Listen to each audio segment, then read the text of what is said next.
لبیک ولړ حزیر یو ستا امر ته سالاره امیر المؤمنین زمون د زړه قرار دیدن ته دی قطار یو ولړ په انتظار یو عرب یو کا عجم یو نن ټول سترګې په لار یو علي قادر امیر المؤمنین حفظه الله تعالی اختریز پیغامونه 3.5 شاوخوا فرا مرکز ته رسیدلي دي چې د مرکز په شمول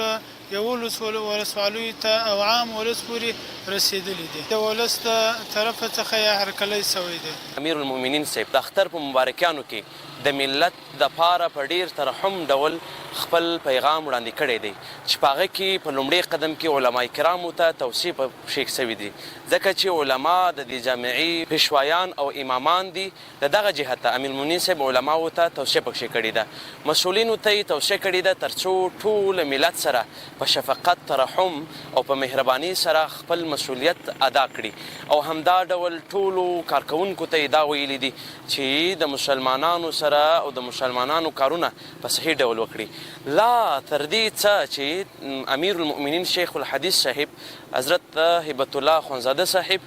و طالب العلمانو محصلینو او همدارنګه د مکاتبو شاګردانو ته بیا په خاص ډول دوی ته یادونه کړې ده او دوی ته توصیه کړي دي او د دې امنیت څخه د صحیح استفادې او د تعلیم د صحیح کولو او خپل هیواد ته د خدمت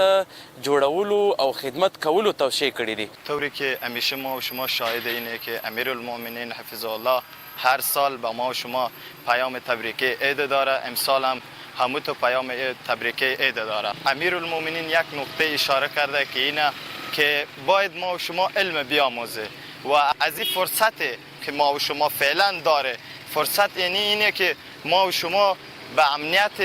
از امنیت خوب برخورداره. باید ما و شما از این امنیت از این فرصت استفاده کنه تا ما و شما علم بیاموزی و بیاموزانه به مردم.